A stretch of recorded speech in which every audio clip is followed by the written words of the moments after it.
Welcome to the Your Town television program. My name is Joy Anderson, Member Relations Manager with the Monterey Peninsula Chamber of Commerce. My guest this morning is Julia Foster with the Foundation for Monterey County Free Libraries. That's a mouthful. I know it is. I have trouble saying it too. Welcome, Julia. Thank you for joining me today.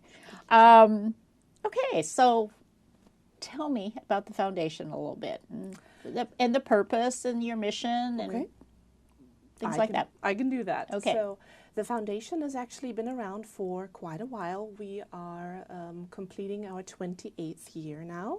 And what it does is it supports the programs that are run by the Monterey County Free Libraries. Those are 17 branches that are all over Monterey County. We go as far down as San Ardo in South County and along the coast to Big Sur, and then all the way up to Castroville and Pajaro at the north part.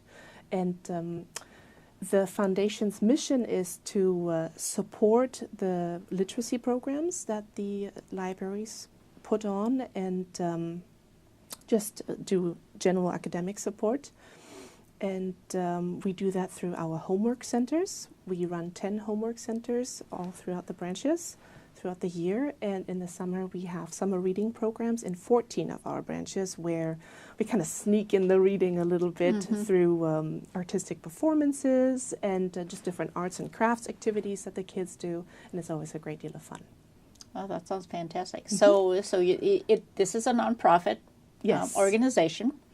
And funding, where do you find your funding, and do you raise money, and how does that all work? Because we want to make sure that our viewers support, your cause, and obviously in a nonprofit, I know I came from the nonprofit world for a while. It's all about getting support from the community and the folks in the community. Right. So tell us how we can help. Well, donations are always graciously accepted. Sure. We do run a large annual fundraiser. This year we are holding it on October 7th, and it's called Words and Wine. We've had it for several years now, and our featured author this year is Lori King. I don't know if you know her, but she is famous for her book series on Mary Russell and Sherlock Holmes. So it's these mystery books that talk about how Sherlock Holmes meets this young woman, and they eventually become partners in solving crimes. So it's really fun. In addition, we do receive donations through employee donations through the United Way. We receive grants from local funders as well to make sure that we can run these homework centers, and individual donations. So tell me a little bit about the homework centers. I mean, how does that work? So I don't know if you have kids, but if you've ever had to help your kid with any of these homework assignments, be it these long math problems or reading assignment, oftentimes parents either don't have the time or don't even know how to complete the homework. So you sit there and you're like, oh, what am I going to do? Yeah. So these homework centers are free and open to all. And we have trained homework coordinators that know how to complete the homework. They start usually around 2:30 and end at around 6 or 7, depending on the library hours. The kids can come in, and they're not forced to do their homework, but if they are requesting assistance, they can receive it there, and the homework coordinator might have a couple helpers. Oftentimes these are actually older kids that have been in the homework centers for a longer period of time and have seen those problems, a couple years back and when they needed help with them. And so they can receive the assistance. They can also do different things like reading to a dog or reading to their peers so that they can really practice these skills, because studies show that if children haven't mastered reading by the 3rd grade, it's really, really difficult for them to catch up, and oftentimes that's when we see the school dropout rates. Oh, that's interesting. Yeah. 3rd grade. 3rd grade, that's basically the benchmark. Unfortunately, the 3rd grade reading level numbers are also the ones that are used to determine the number of prison beds needed. Oh. Yes, so it's really important to make sure that people are able to read at an adequate level. You know, it's interesting that you say that because we have a education committee at the with the Chamber of Commerce, and I know a lot of the focus now has been on K through 12, and it never used to be like that. That we would, you know, really start off at a very, very young age, and you know, with the, you know, with that information that you just gave. I mean, it makes sense. I mean, we have to set the groundwork at the very beginning, make sure, you know, our children are on the right track. Right. And studying the right things in order for them to, you know, get to that high school, get to the college level, or to a trade. I mean, if they're not college bound, I mean, we have to make sure, and then that, you know, that we have the right jobs and the fit is right. So, Absolutely. you know, it takes a village when they say that, It because all of us have to contribute to that. And we have run these homework centers for such a long time now. We've done them actually for over 20 years. And we have some staff members that have been with us for over 20 years. We have some really amazing success stories. So I just recently spoke with one of our long-term homework site coordinators, and she talked to me about this girl who came from a Spanish-speaking family, and she first met this girl and helped her with homework when she was about 9 years old. And the continuous assistance of being able to do the homework and understanding the problems and being able to keep up in school gave this girl the confidence to actually go on to college, get a college degree. And she is now sitting as a member of the, I think it's called the Community Development Council for Castroville. So we're seeing these young children that are then turning into community leaders because they have received this assistance. Well, I think it's important too, and how do you get that information out to parents that this is available? I mean, that's probably the library does that, but I mean, I'm thinking that they get it out through the school systems. They do try to get it out through the school system. We do have quite a few library branches that are actually very near or almost on school grounds, which makes that part a lot easier. It is more difficult to get this information out to parents where the libraries are not within walking distance, because many of the children then are sort of homebound after school. But to assist with that, we have also started to have a subscription that allows people that live in very rural areas, or that just for some reason or another are not able to come to the homework centers, to work remotely with a tutor. Oh. So you can go onto the website for the libraries, the Monterey County Free Libraries, and then under the Kids and Teens section, there is this button, I think it's called Brain Fuse, and you can type your problem, and let's say you're working on this math thing and you really don't understand how, how to figure out how Susie needs 8 blocks to go here during that time, and those kind of questions. Sure. So you can type this question in, and you can have real-time assistance with a tutor that sits somewhere else, so that you don't have to go to the library. Obviously, you're missing out on all the other just the ambience that is at the library, and the other kids, and the stimulation that you might get, but you can get help with you still can. So it's basically a live chat. It is. Yeah. And the great thing is, it is K through college level. So even people that are currently going to college that are struggling with something that they need to complete, and I'm talking to people who are going to CSUMB or MPC, they can log on for free to this service and get assistance with their questions. Wow. Do they ask you what your age is? I might have to type in a question once in a while. I do think that there is, I do get the statistics on usage, so I do know that it is also used by college-age students.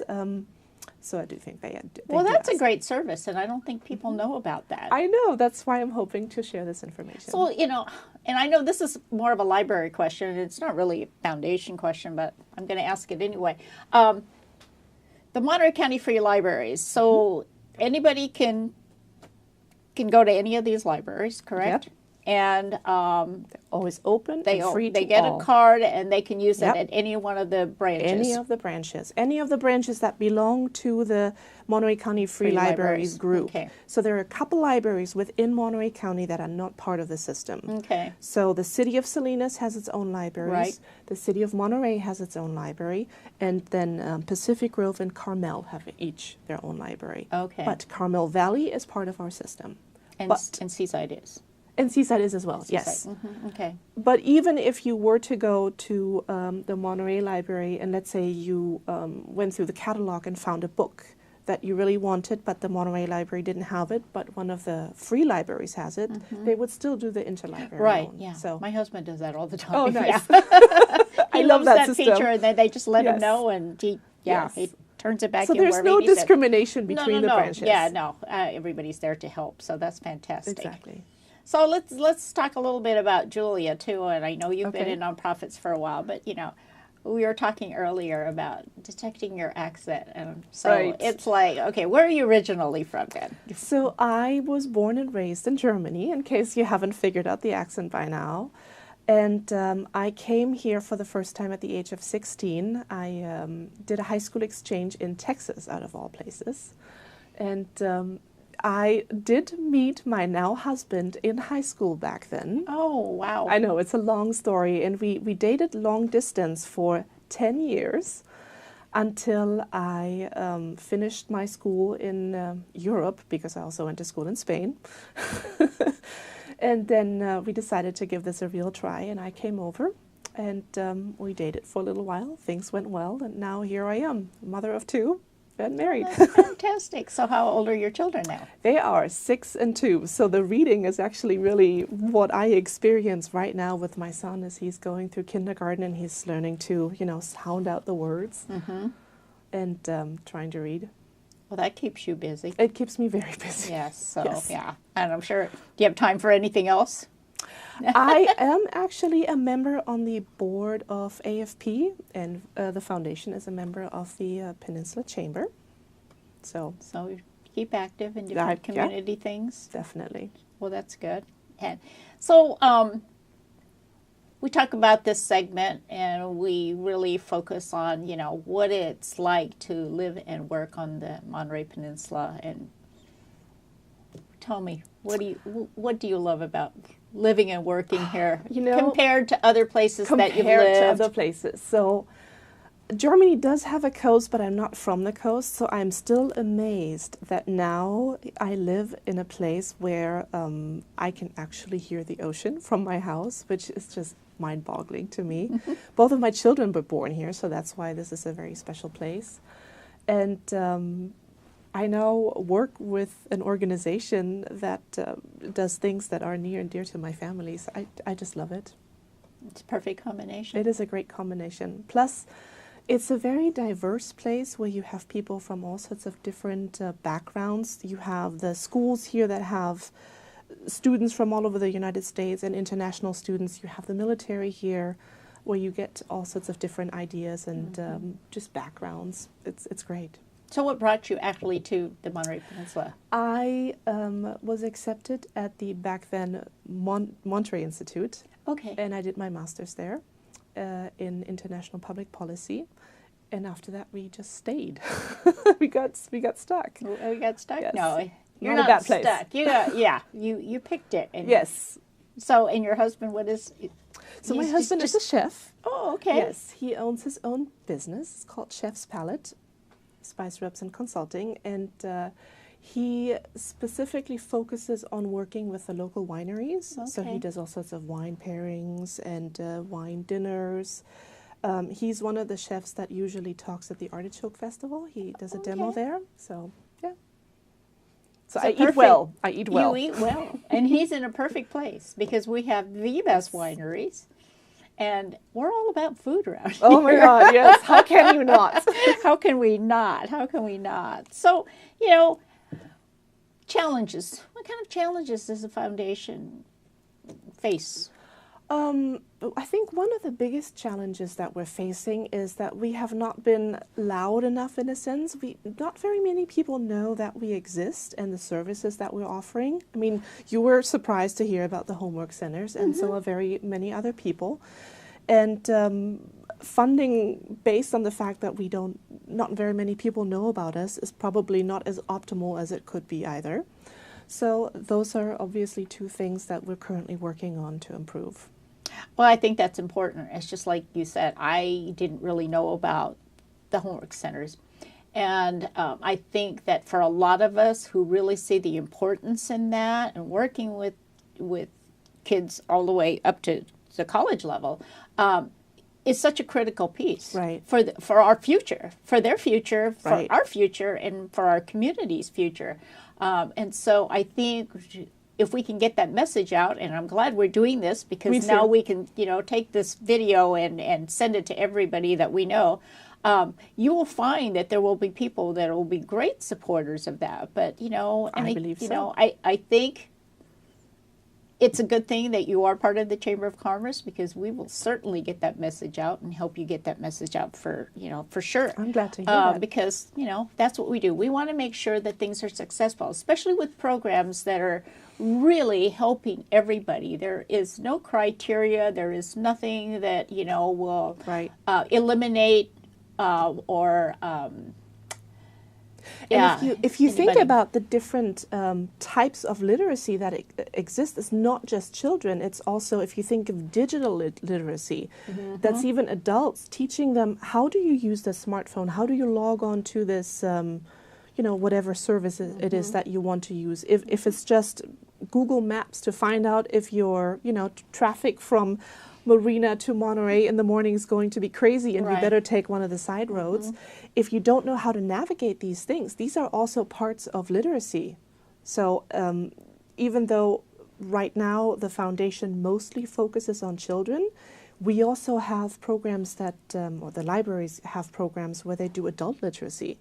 And you see changes where people who might barely know how to read and write and making minimum wage, they're learning how to pass a certain test so that they can get a job that pays more, which then will benefit their entire family. So it's very far-reaching, actually. And the libraries are such a resource. I think people go, oh, well, the libraries are outdated now with the internet. It's not so. Not for programs and services like that. Just think about, you want to apply for a job at Walmart or Target. Back in the day, you would go and ask for a paper application. They don't have those anymore. No, everything's online. Exactly. So what if you don't have a computer? You go to the library to do it for free. Fantastic.